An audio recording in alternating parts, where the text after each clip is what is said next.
अभी हम अररिया जिले के भड़गामा थाना क्षेत्र के खुठा बैजनाथपुर पंचायत वार्ड संख्या 1 में है, जहां पर 26 फरवरी को मोहम्मद सुहेल की सड़क हादसे में मौत हो गई है। मोहम्मद सुहेल कमाने के लिए गया था बाहर, लौटते वक्त में मुजफ्फरपुर पूर्वी चंपारण के आसपास उनकी सड़क हादसे में मौत हो गई। उनके साथ 2 लड़के और भी थे, जिनकी अभी हालत क्रिटिकल है और फिर दोनों अभी अस्पताल में इलाजरत है। उनकी घर की स्थिति को देखिए और फिर आपको हम आगे बताएंगे। ये देख लीजिए, ये इनका घर है और इस तरफ देख लीजिए, बस ये घर है, दोनों घर है, इसी घर में वो रहते थे।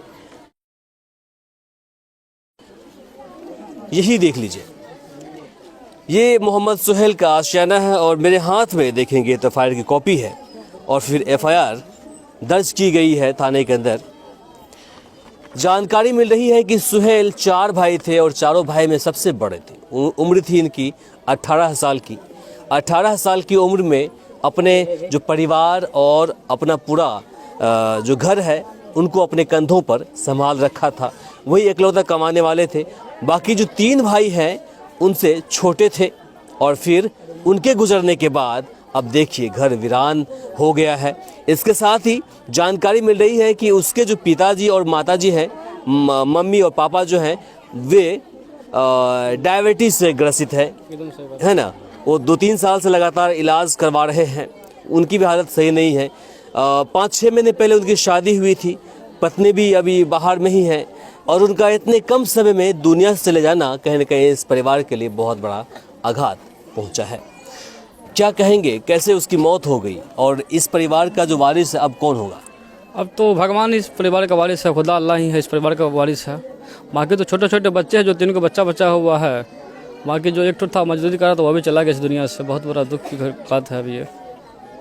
और इसका मम्मी पापा कमाने वाला कोई नहीं बचा है और दोनों इसका मम्मी और पापा डायबिटीज से पीड़ित है, बहुत ज़्यादा परेशान रहते हैं, मेडिसिन खा रहे हैं। जो बाकी जो 3 भाई हैं उनके तो छोटे हैं कि बड़े हैं? छोटे भाई हैं, तीनों छोटे हैं, छोटे हैं। हम उनकी जो मम्मी है उनसे बातें करेंगे, समाज के लोगों से बातें करेंगे, इस पंचायत के मुखिया, सरपंच और समाज सेवी सभी से बातें करेंगे। उस पर उन सभी की प्रतिक्रिया लेंगे कि आखिर वे इन पर क्या कहते हैं। जो कि ये जो घटना है काफ़ी दुखद है और इस घटना के बाद सभी मर्माहत हैं। आइए हमारे साथ। जब वो वहाँ से आ रहे थे तो बात हुई थी आपकी, क्या बोले थे वो? कहल कि बढ़िया से रही, हम बुहर तक में पहुँच जेबो और कुछ नहीं कहल का, मैं बात नहीं कर लिए। अब देखिए इसकी क्या स्थिति होगी, कैसे ज़िंदगी ये जिएंगे। हाथ मेहंदी अभी छूटी नहीं है, हाथ की मेहंदी अभी तक धुली नहीं है, देख लीजिए। और फिर पति दुनिया को छोड़ कर चले गए। अब तो जिंदगी बोझ लगने लगेगा आपको। एको को बाल बच्चा नहीं चाहिए, जिंदगी जी लेवे। 5-6 महीना तो बियाह के बेबे कर लियो। केकरा देखे दई राजमान भई गया।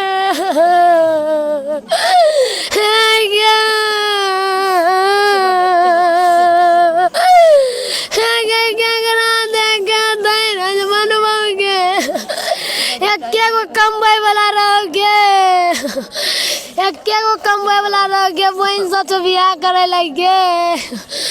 हे गे बाबू तो बीमार रह गए। हे गे मरहूम सुहेल की ये माँ है। कहाँ गया था आपका लड़का, कहाँ से आ रहा था? बोली ना तुम की बोलबगे, पी गेले बेटा कम बोली ना। ओ पी गेला कम बैला ओ बाबू। आया बराई गोरा ओ अगाड़ी से बेटा मराया कसी अनंता बागलयो। ए अल्लाह, ए अल्लाह, ए ओ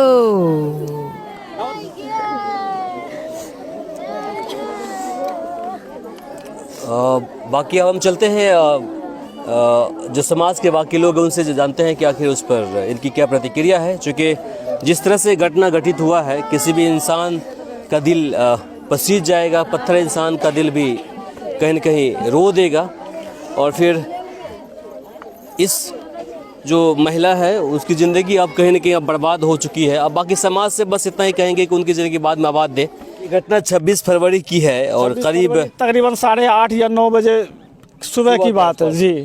अच्छा, तो उसमें जिनका उस हादसे में मौत हो गई है उनका नाम मोहम्मद शाहिल उर्फ सोहेल, जी पिता मोहम्मद मुमताज़, उम्र करीब 18 वर्ष। और ये दूसरा जो है उनका नाम है मोहम्मद समीर, है ना, और तनवीर, यही ना। तो ये तीनों मतलब आ रहे थे, कहाँ से आ रहे थे ये लोग? आ रहे वहीं से कहीं गोरखपुर साइड से या मोतिहारी से मजदूरी करके ये लोग आ रहे थे। रजाई गद्दा का काम करता, मजदूरी करता था ये लोग। अच्छा अच्छा। तो वहीं से आ रहा था घर के लिए। हाँ। इसलिए कि हमारे यहाँ शादी थी, तो वो मेरा भांजा था जो लड़का इंतकाल किया, तो शादी में अटेंड होने के लिए आ रहा था। हादसे का कारण पता चला, मतलब कैसे हादसा हुआ? हादसे का कारण वहाँ के लोगों से जो जानकारी हुआ और क्या कहते हो एम्बुलेंस के जो ड्राइवर थे उनसे मेरी बात हुई, तो उन्होंने बताया कि इसको अज्ञात वाहन मार के चला गया। जिसका हाँ जी, जिसका कोई सबूत ना तो प्रशासन के पास है, नहीं हम लोगों के पास, यहाँ के लोगों के पास था। अब सोचने वाली बात है कि 18 वर्ष का नौजवान पोता दुनिया को अलविदा करके कह गया, और 70-80 साल के जो दादाजी हैं, ज़ईफ़ हैं, ये जीवित है, मुंह में दांत नहीं है, ये जीवित है। तो ये सब ऊपर वाले की लीला है। क्या कहा जाए इस पर? में आया क्या कि जो लड़का घायल हुआ है वो हॉस्पिटल जाने से पहले अच्छा था, हॉस्पिटल जाने का बाद ही इसका डेथ हुआ है। हॉस्पिटल जाने से पहले अच्छा था? हाँ, रिपोर्ट मिला हमको। मृत्यु का कारण, मेन कारण सर है कि उसका कोई वहाँ मान के चलिए लवारिस समझ के इसको हॉस्पिटल के अंदर छोड़ दिया गया। जहाँ कोई अपना कोई होना चाहिए था ना इसको एडमिट कराने के लिए, वो सुविधा नहीं होने के कारण और हॉस्पिटल की लापरवाही के कारण इसका मृत्यु जो है ना। आप लोगों को कब जानकारी मिली? यहाँ से तकरीबन 210 या 20 किलोमीटर की दूरी है सर। आप लोग अंदाज़ा लगाइए कि हम लोगों को अगर किसी भी वाहन से पहुँचेंगे तो कम से कम हम लोगों को 4 से 5 घंटा लगेगा। जब तक हम लोग गए थे तब तक सोहेल का जो है ना, मोहम्मद सोहेल का डेथ हो गया था। जब उसके बॉडी को हम लोग हाथ लगाए तो मोटा मोटी वो ठंडा पड़ चुका था। तो उसके बाद एक इलाज था कि क्या था? इलाज स्ट्रेचर पे डाल के सीढ़ी के नीचे इसको रख दिया गया था। कुछ भी नहीं किया, कुछ भी नहीं किया उसको। जब इसको एम्बुलेंस से उतार करके एम्बुलेंस वाले भी भाग गए, रुका भी नहीं। हम फ़ोन भी किए, भैया आप रुकिए, ऑक्सीजन लगा के रखिए, हम लोग पहुंच रहे हैं, तो वो भी नहीं माना। वो निकल गया गाड़ी लेकर के। जो चकिया से आए थे मुजफ्फरपुर, जो एम्बुलेंस, साथ में कोई नहीं था? नहीं, साथ में कोई नहीं था। जो 3 था तो तीनों तो वो बेहोशी हालत में ही था। वो सोचने वाली बात है, लापरवाही, डॉक्टरों की लापरवाही इस वजह से, व्यवस्था की लापरवाही और डॉक्टरों की लापरवाही। वहाँ पे कोई पानी देने के लिए भी नहीं था। ये सोहेल जी जो है ना, तरफ के ही डेट किया है। वो पानी देने वाला भी कोई नहीं था। और छोड़ करके कैसे वो एम्बुलेंस वाले नीचे में ही छोड़ करके चला गया। एम्बुलेंस का नंबर किसी के पास में है? आपके पास तो है ना, बात किया था हमने, एम्बुलेंस वाले से बात किए थे। हम लोगों को देखिए, हम लोगों को जानकारी प्रशासन के द्वारा, चकिया थाना के प्रशासन जो है उनके द्वारा जानकारी मिली थी। इसलिए कि सोहेल अहमद के साथ में जो मोबाइल था उन लोगों के पास है, उससे उनका मोबाइल का नंबर ट्रैक करके वो लोग हम घर पे कॉल किया कि ऐसे ऐसे जो फला नाम का आदमी है उसका हालात बहुत सीरियस है। 3 आदमी एक्सीडेंट हुआ है, जिसमें एक का हाल बहुत सीरियस है, 2 का भी कुछ उम्मीद है। आप लोग अगर नहीं आइएगा तो नहीं बचेगा, मर जाएगा वो। तो प्रशासन के द्वारा हम लोगों को जानकारी मिला। फिर बाद में हम लोग उसी नंबर पर प्रशासन से मदद मांगने की कोशिश किए, जानने की कोशिश किए थे। लेकिन प्रशासन का हाव बहुत आपको बिहार में मालूम है सर, कि अगर इंसान के बोलने से वो लोग अंदाज़ा लगा लेता है कि ये लोग किस तरह की परिवार और किस परिवार से बिलोंग करते हैं, उसी हिसाब से वो लोग फिर उन लोगों के साथ बात करते हैं। तो हम लोगों को मोटा मोटी कोई भी जानकारी ढंग से नहीं मिला। तो हॉस्पिटल का नाम किसी तरह हम लोग पता किए, फिर मोबाइल के माध्यम से उसको क्या कहते हैं जानकारी लेके किसी तरह हम लोग पहुँचे वहाँ। 3 से 4 घंटा, 4.5 घंटा हम लोगों को वहाँ लगा। मुमताज़ साहब, आपके बेटे की मौत हो गई है, कैसे हुई, क्या जानकारी मिली, कहाँ से आ रहे थे? वो तो आ रहे थे वहाँ से, गोरखपुर से। गोरखपुर से आ रहे थे? ऊपी से। क्या काम करते हैं वहाँ पर? क्या काम करते थे वहाँ पर? वहाँ पे रुई का मशीन दे रखा है। रुई का मशीन था। ओह, तो जब वहाँ से चले थे तो क्या बोले थे आपको? बात हुई थी आपसे उनकी? बात हुई थी, करीब 9 बजे बात हुई थी से हम लोग यहाँ फलना जगह पे हैं। अच्छा। हाँ, उसका बाद आधा घंटा 10 मिनट के बाद फ़ोन आया हॉस्पिटल से, एक्सीडेंट हॉस्पिटल से। थाना से फ़ोन आया था, थाना से, हॉस्पिटल से, थाना से। कितने लड़के हैं आपको? मेरे पास तो 4 लड़के थे। 4 लड़के थे, उसमें से एक की मौत हो गई है, अब 3 बचे हैं। तो कमाने वाले कैसे हैं? कमाने वाले कोई नहीं। कमाने वाले कोई नहीं है, वही कमाने वाले थे। हाँ, वही कमाने वाले। हम 2 साल से बीमार रहते हैं।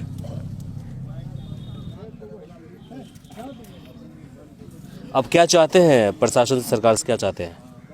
प्रशासन सरकार से क्या चाहे? मुआवजा, जो मुआवजा मिलता वही नहीं चाहेंगे, और क्या चाहेंगे?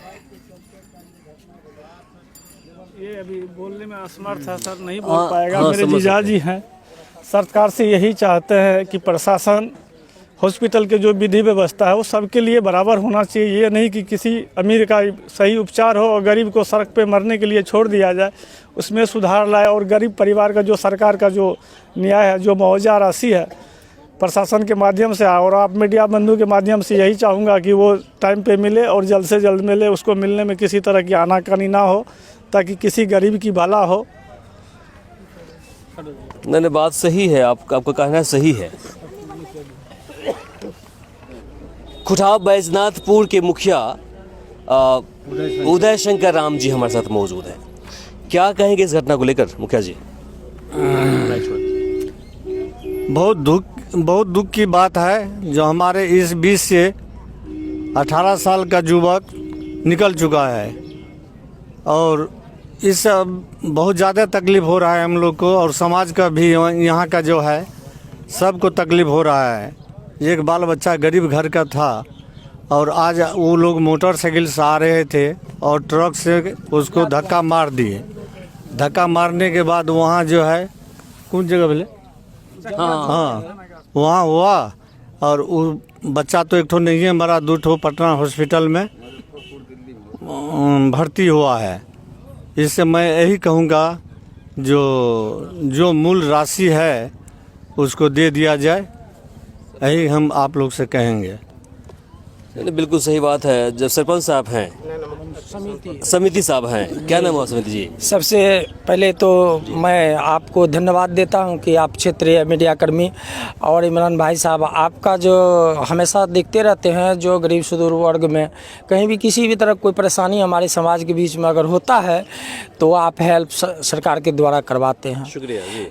और मैं अपने इस सभी ग्राम पंचायत खुटाव बैजनाथपुर से पंचायत समिति सदस्य हूँ। मेरा नाम राजा है। आज हमारा ये समाज जो है ना, गरीब तबके के समाज हैं, ठीक, जिस कारण से हमारे गरीब बच्चे लोग जो है ना दूर दूर कमाने के लिए जाते हैं, अपने सारा परिवार को छोड़ करके, ठीक है। अभी जो घटना हुई है उसके पीछे जो है 2 बच्चे हैं, परिवार है, कोई देखने वाला नहीं है, सिर्फ कमाने वाला वही था, रोजी रोटी बस वही था। बेचारे उतना दूरी से आ रहे थे सर, बाइक से आ रहे थे, 2 आदमी थे, एक बच्चा था जो उनका बच्चा था। अपने तो बेचारे स्वर्ग चले गए। जैसे भी भगवान का जिस तरह से अज्ञात वाहन के द्वारा घटना किया गया, और हम तो इस घटना जो हुई है ना सर, इस सरकार का भी थोड़ा सा ही लापरवाही देते हैं कि कम से कम रोड पर जो है ना सुविधा के लिए हर तरह से प्रशासन शासन के द्वारा व्यवस्था करवाया जाए, ताकि हमेशा कोई बाइक जो चला रहे हैं ना, कोई किसी को ठोकर नहीं मारे। आज अज्ञात वाहन के द्वारा ठोकर लगने से गरीब बच्चा जो है ना सर का डेथ हुआ और एक घर उजड़ा। हम सभी समाज बहुत दुखी हैं, बहुत दुखी हैं सर, जिसका कोई हम लोग हिसाब नहीं दे सकते हैं। आप देख रहे हैं हम लोग का चेहरा और सभी का फेस से ही पता चल रहा है इमरान साहब कि हम लोग गरीब हैं, और गरीबी को तो सरकार हटा नहीं रहे हैं। हम लोगों को दूर दराज जाना ही पड़ता है। हम लोग समाज में हिंदू मुसलमान सभी एक हैं, एक बन के रहते हैं, ठीक है। क्या कहेंगे, इस घटना से इतना दुखी है। अब लेकिन अंतिम में यही कहना चाहेंगे सर कि जो भी घटना हुई है, सरकार के द्वारा जो भी अनुदान की राशि पीड़ित को दिया जाता है, पीड़ित परिवारों को दिया जाता है सर, आपके द्वारा, आपके माध्यम से शासन प्रशासन में जा करके जहां तक हो सके सहयोग करवावें। और हम अपने जिला के जो वरिष्ठ हमारे जनप्रतिनिधि हैं वहां तक हम मैसेज को छोड़ना चाहते हैं और आपके माध्यम से ये मैसेज सुन करके इनका हेल्प जहां तक हो करें। और समाज में एक रिक्वेस्ट है सर आपके माध्यम से कि हमारे जो बच्चे हैं ना, आजकल किसी भी समाज के भी बच्चे, हमारे समाज के बच्चे हैं, सही से बाइक चलावें और कोई भी तो असामाजिक खान पान से भी दूर रहें और अपना भी सुरक्षित रहें, दूसरे को भी सुरक्षित रखें। बहुत इतना बढ़िया, ही कह बहुत करके धन्यवाद देता बहुत बढ़िया अपनी बातें रखी है। नहीं, ठीक है, अभी समाज सेवी परवेज आलम जी भी हैं, इनसे जानते हैं कि आखिर इस दुखद घटना पर ये क्या कहते हैं। बहुत बड़ी घटना घटित हुई है, साथ ही बहुत ही दुख की बात है, क्या कहेंगे? सबसे पहले आपके चैनल को हम धन्यवाद देंगे कि आप लोग यहाँ पहुँच के ये दुख के घटना में सम्मिलित हुए। यहाँ देखिए, ये बहुत पुअर परिवार के बच्चे थे, ये बाहर कमाते थे, मशीन उसीन जो होता है मंसूरी बिरादर का, वही मशीन पर अपना तोशक वोशक ये सब सिलाई करते हैं। बाइक से आ रहे थे, आने के क्रम में 3 आदमी सवार थे, 2 घायल है जो हॉस्पिटल में है, पटना शायद IGI में इसमें है, और एक तो वहीं पर डेथ कर गए। उस परिवार में, जिस परिवार में घटना हुआ है, उस परिवार का अगर दृश्य का पता आप लगाइएगा, पूरे गांव समाज मेरा जो है मरामाहत दुखनीय है। जितना दुख इस पर व्यक्त किया जाए वो कम है, जितना किया जाए तो हम लोग तो अब कुछ कर नहीं सकते हैं।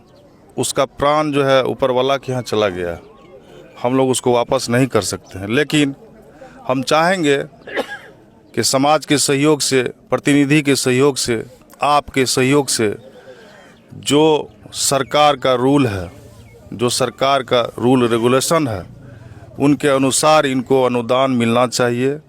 सरकार में ये बात जाना चाहिए।